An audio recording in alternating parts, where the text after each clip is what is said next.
I was born in Pasadena, 1949, July the 18th, at the Women's Hospital.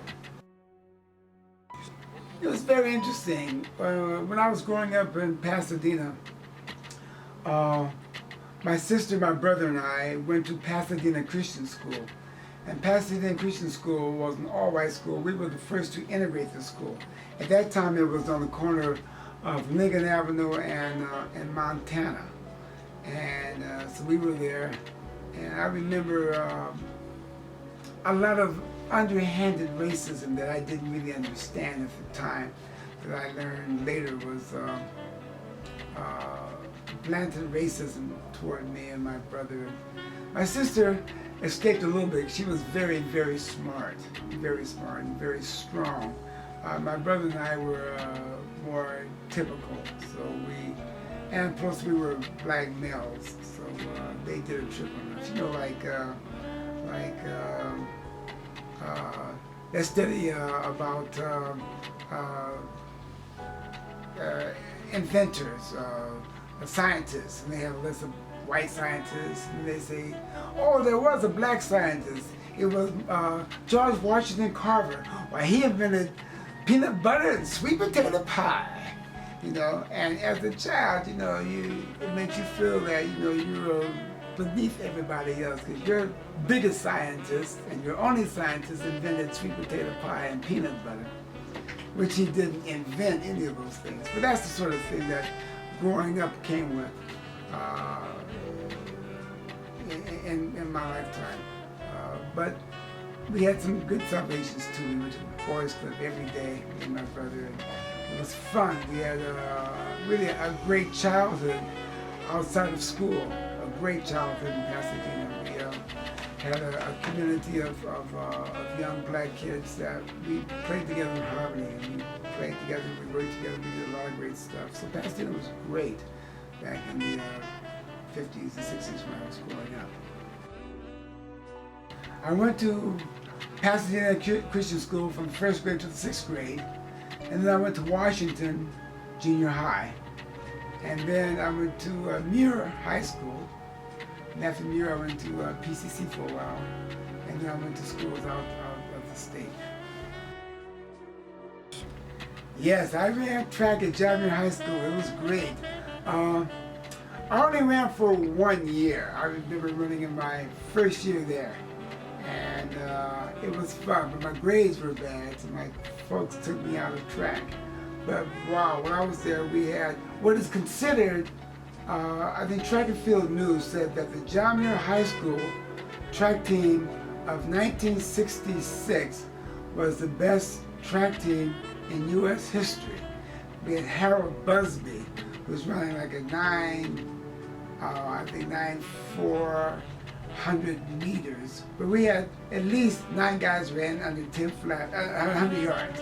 And at least 10 guys ran under 10 flat in the 100 yards. We had a guy named Paul Hegler who pole vaulted in 16.2, which was a national record. We had Jerry Proctor, who was state champion in the highs and low hurdles, plus he was a long jump national champion, and he had the national record in the long jump, 26.2.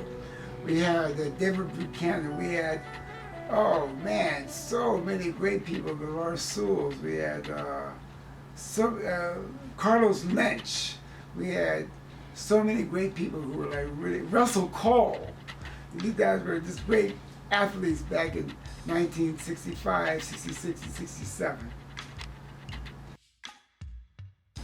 I first picked up the trumpet when I was 12 years old. At Washington Junior High School.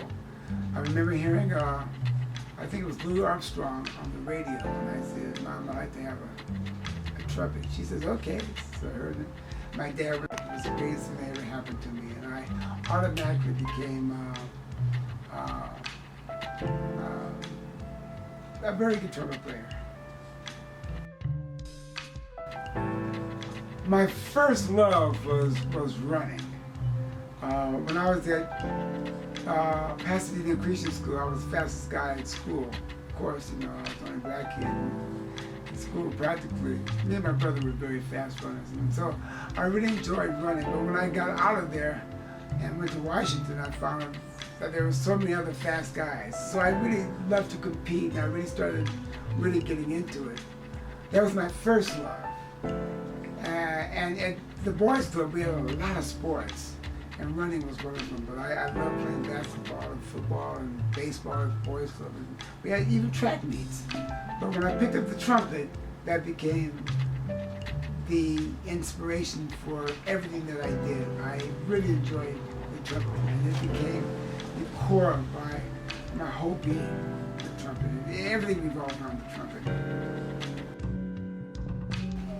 Well, I started playing when I was 12 years old, and I played in the band of Washington. Washington had a pretty good band. The lead trumpet player was a guy named Nolan Owens, who still lives in Pasadena. He used to work at JPL. Another guy named Tracy Daniels, who was second chair. And I was last year when I first started playing, and I started steadily moving up in the band. And then finally I became second chair when I beat Tracy, which was a great thing. And that was when I was a senior.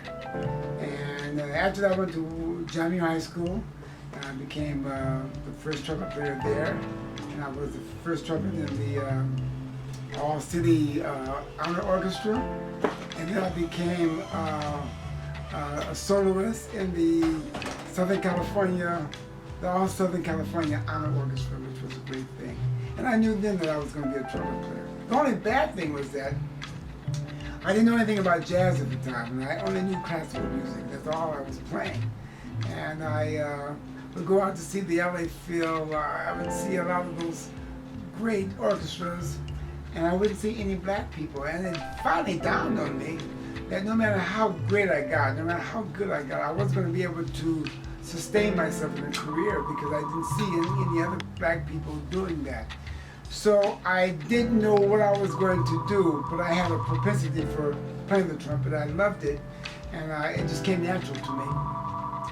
But when I was a senior in high school, a guy named Ty Newcomb, he was a white guy, a white boy, who was my age, and he said, "Hey man, do you know anything about jazz?" And I said, "No." And this boy taught me about jazz, and I said, "Hey, I like this, I enjoy playing this music," and I started getting good at playing jazz, and to this day, me and Ty are the best friends. And so after Muir, I went into the Army. I came out of the Army, and I started playing professionally. I got a gig with Marvin Gaye. I gig with Count Basie, which was a great thing. And I played with Danny Cole, Stevie Wonder, and I played with Diana Ross and Anita Baker. And I played with a lot of good people. I've been very fortunate to have in my my career a lot of fond memories and a lot of great experiences. I wish back then I would have been able to appreciate those experiences like I do now. Back then it was just kind of a struggle, you know, you feel that you're underpaid or you're working too hard or whatever. But I look back and I think, wow, it was just a pleasure to be able to have done what I did. Kind of like all the dreams I ever had, all the desires were realized. So that was my experience with music. I started running competitively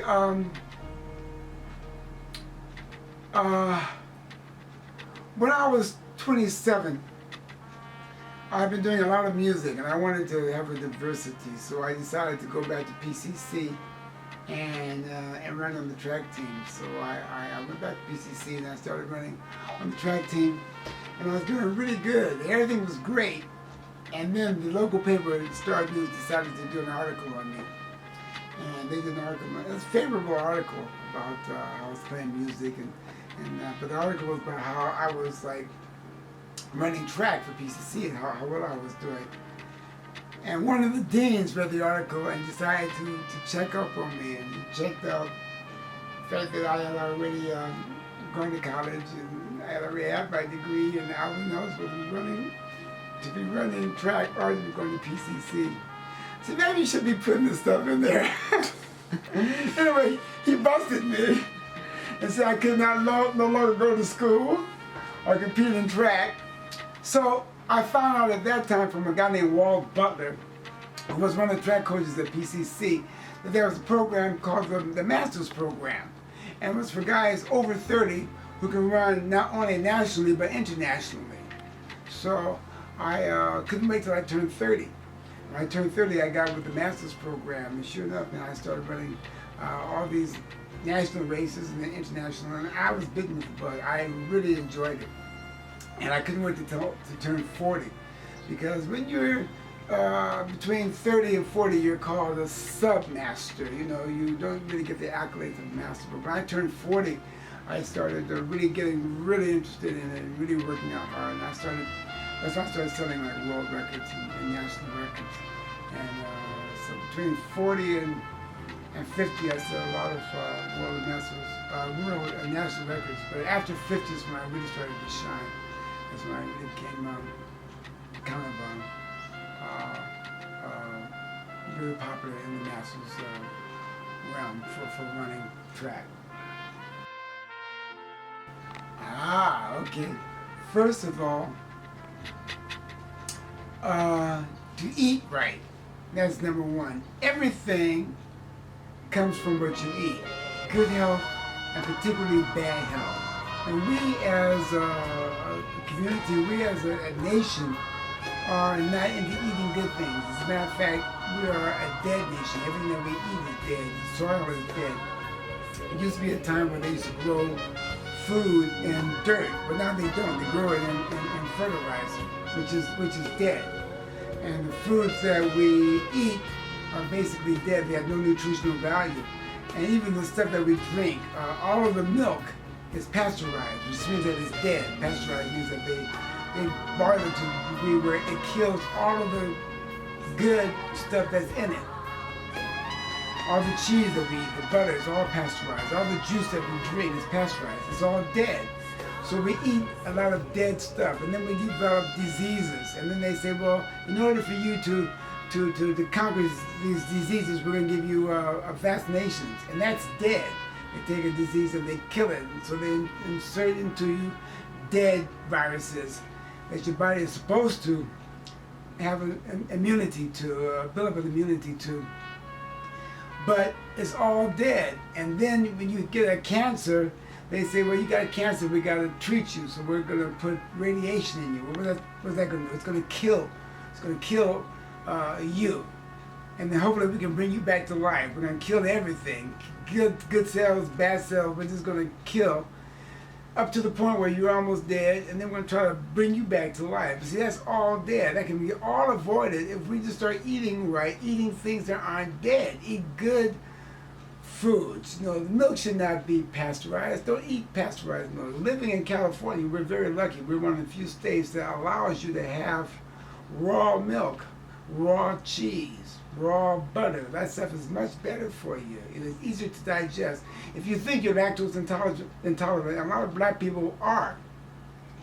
But you can eat or drink raw milk because it's got in it the bacteria that will allow you to digest it. You know, as foods do.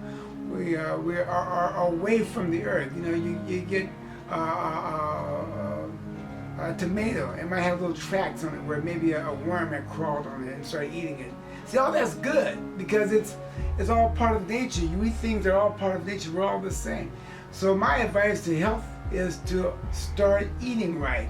And there's only two things to health. It's eating right and exercising. If you don't move around, you ain't gonna make it. You know, moving is the basis of life.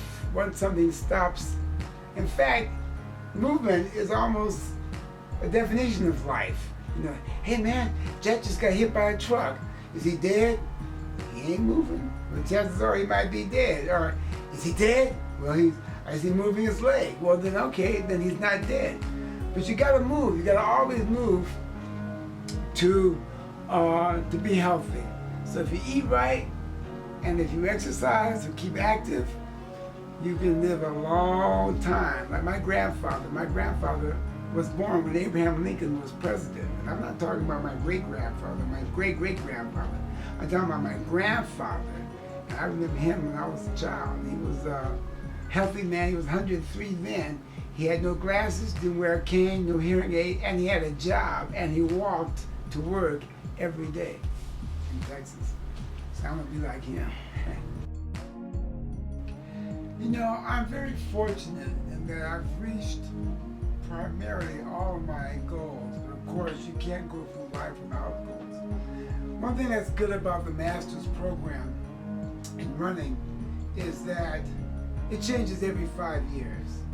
So like it goes from like 40 to 44, 45 to 49, and every time you change in a different age group, there's different records that you can accomplish, or there's different competition that you're confronted with. So I just turned 66 last month. So now I'm in the new age category from 65 to 69. So it's great because now I want to compete against those who are in that age and try to beat them and try to set records in that age division. And then when I get to be 70, I have evolved into another one. Music isn't like that. Music is different, of course, because music, you are as good as you are good. So as you get to be older, you start to lose maybe a little range on the trumpet. Maybe you can't play as high or as fast, maybe.